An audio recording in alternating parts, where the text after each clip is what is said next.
Hello बच्चों, कैसे हो आप सब। तो बच्चों, आज हम अपने डायमेंशनल एनालिसिस की सीरीज में स्टडी करेंगे to establish the relationship between various physical quantity. तो बच्चों, डायमेंशनल एनालिसिस की ये बहुत इंपॉर्टेंट एप्लीकेशन है जिसमें आप ये चेक करोगे कि वेरियस फिजिकल क्वांटिटीज कैसे एक दूसरे के साथ रिलेटेड हैं। तो इस लेक्चर में हम स्टडी करेंगे to establish relationship between various physical quantity. तो यहाँ पे हम स्टडी करेंगे to establish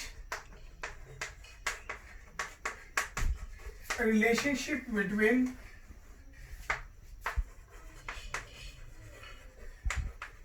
various physical quantities.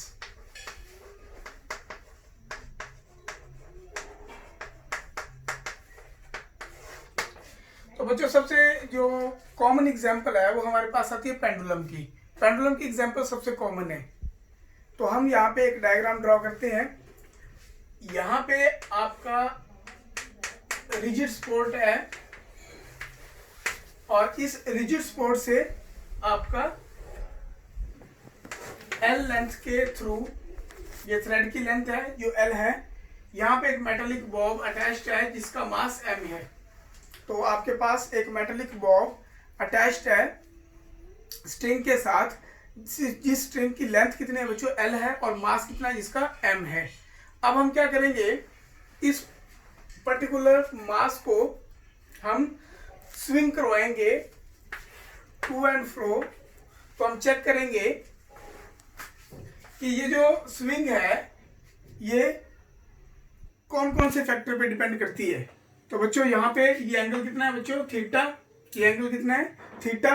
किसी भी टाइम पे आपका बॉब स्ट्रिंग के साथ बना रहा है, तो यहाँ पे जो टाइम पीरियड है ऑसिलेशन का, चक्कर काटने का जो टाइम पीरियड है, वो डिपेंड करेगा आपका लेंथ ऑफ द थ्रेड के ऊपर।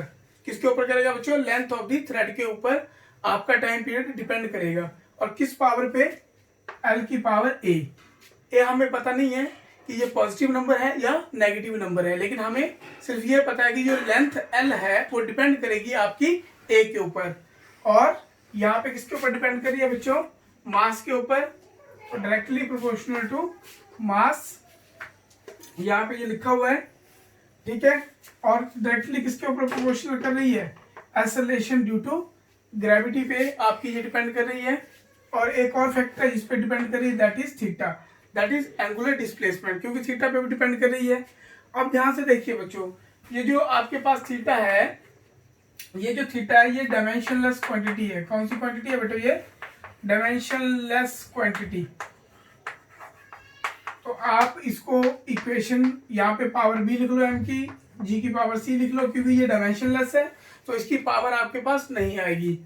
तो ये इक्वेशन 1, ये इक्वेशन 2 और ये इक्वेशन 3। तो अब हम इक्वेशन 1 और इक्वेशन 2 और इक्वेशन 3 को जब हम कंबाइन करेंगे तो हमारे पास क्या आएगा, कंबाइनिंग क्या करेंगे बच्चों, हम कंबाइनिंग इक्वेशन 1, 2 एंड 3। तो हमारे पास आएगा T directly proportional to L की पावर ए। उसके बाद हमारे पास आएगा एम की पावर बी, जी की पावर हाउ मच, कितने बच्चों, सी। तो अब हम क्या करेंगे, टी डायरेक्टली प्रोपोर्शनल का साइन हटाएंगे तो यहाँ पे क्या आएगा, कांस्टेंट। डायरेक्टली प्रोपोर्शनल का साइन हटाएंगे तो क्या आएगा, कांस्टेंट। एल की पावर ए, एम की पावर बी, जी की पावर सी। तो ये हमारे पास फर्स्ट स्टेप है।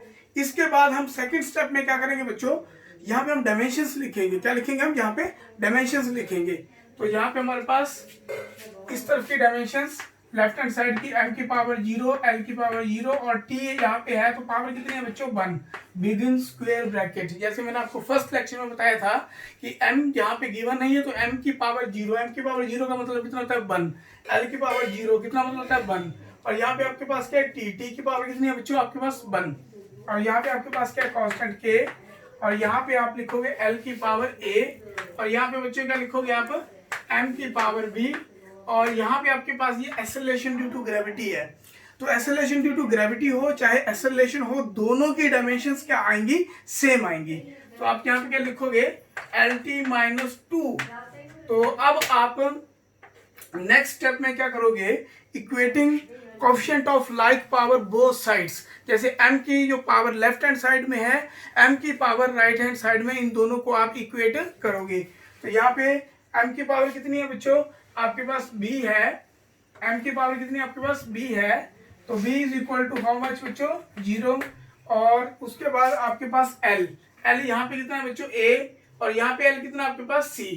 तो आपके पास क्या आ गया, l की पावर a, l की पावर c। तो base are same, power gets added, base are same, power gets added. तो हमारे पास क्या बन जाएगा, a plus c equal to, यहाँ पे कितना है, l की पावर 0। और थर्ड हमारे पास क्या है, टाइम। तो यहाँ पे बच्चों कितना है, t-2, बाहर पावर कितनी है, c। तो हमारे पास कितना आएगा, -2c। यहाँ पे कितनी, -2c, और यहाँ पे कितनी है, 1 इक्वल टू 1। तो इसको जब हम सॉल्व करेंगे तो हमारे पास क्या आएगा, यहाँ पे हमारे पास क्या आएगा, c is equal to -1/2। c is equal to how much बच्चों, माइनस, और ये 1/2 नीचे चला जाएगा। और यहाँ पे a प्लस c की पावर कितनी है, -1/2 इक्वल टू 0। तो हमारे पास a कितना आ जाएगा बच्चों, a इज इक्वल टू 1/2। तो ये जो पावर हमने a और c की निकाली और b की निकाली, तो b की पावर 0 है। तो इसका मतलब क्या हुआ, b की पावर 0 का मतलब है कि मास पे डिपेंड टाइम पीरियड नहीं करता। तो किस किस के ऊपर डिपेंड करता है, लेंथ के ऊपर करेगा और एक्सेलरेशन ड्यू टू ग्रेविटी के ऊपर करेगा। तो हम इसको फर्दर a और c की जो वैल्यू हमारे पास आई है, a और c की, हम कहाँ पुट करेंगे बच्चों, इन इक्वेशंस में करेंगे। तो हमारे पास आएगा t directly proportional to l, कितनी है बच्चों, a की पावर 1/2, और यहाँ पे कितनी है आपके पास, यहाँ पे 0 है, तो ये इक्वल टू 1 हो जाएगा। और यहाँ पे g पावर कितनी है बच्चों, -1/2। तो यहाँ पे हमारे पास आएगा t directly proportional to l/g, साथ में क्या आ जाएगा बच्चों, रूट। तो t is equal to k constant है, l/g। तो यहाँ पे हमारे पास जो k है, इसकी वैल्यू हमने डिटरमिन करी है एक्सपेरिमेंटली, 2 पाई। तो हमारे पास time period of simple pendulum comes out to be t is equal to 2 pi root l/g।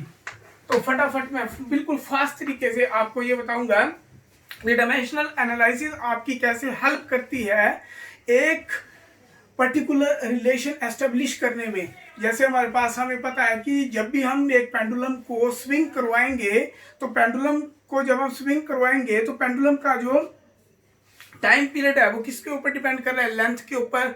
हमें पता है जितनी लंबी स्ट्रिंग लेंगे तो टाइम पीरियड भी उसके हिसाब से वैरी करेगा। और सेकेंडली मास के ऊपर, तो मास के ऊपर हमें पता चल गया। और तीसरा एंगुलर डिस्प्लेसमेंट थीटा, वो भी हमें पता चल गया। तो लास्ट में जो फैक्टर हमारे पास है एक्सेलरेशन ड्यू टू ग्रेविटी, जो इंपॉर्टेंट फैक्टर है। तो हमने सेकंड स्टेप में क्या किया, t directly proportional to l की पावर a, m की पावर b, g की पावर c, ये हमने यहाँ पे कर लिया। अब हमने इन तीनों इक्वेशंस को कंबाइन करा। तो कंबाइन करने के बाद हमारे पास क्या आया, t is directly proportional to l की पावर a और m की पावर b, g की पावर c। तो जब अब हमारे पास जो ABC है, इसको हमने डिटरमिन करना है। ये ABC आपकी पॉजिटिव भी आ सकती है, नेगेटिव भी आ सकती है।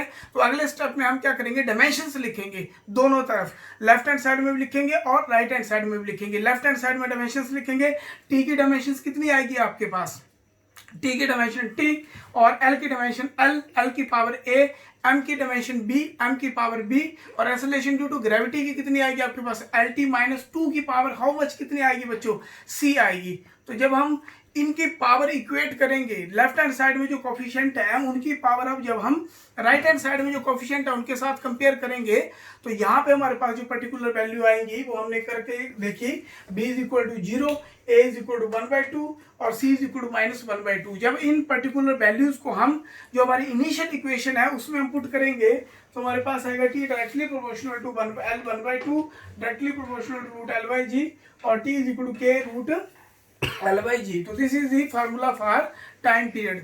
तो ऐसे ही हमारे पास यदि हमें यह पता चल जाए कि एक फिजिकल क्वांटिटी दूसरी फिजिकल क्वांटिटीज के ऊपर कैसे डिपेंड करती है, तो हम एक सर्टन रिलेशनशिप एस्टेब्लिश कर सकते हैं। तो इसमें कोई दिक्कत वाली बात नहीं है। तो बच्चों यदि आपको वीडियो अच्छा लगा तो सब्सक्राइब करो, लाइक करो, कमेंट करो, ताकि मेरे को और ज़्यादा इंकरेजमेंट आए और आपके लिए और अच्छे से डिफ़िकल्ट प्रॉब्लम्स की वीडियो हम बनाएं, ताकि कम्पिटिटिव एग्जाम में भी आपके काम आएँ।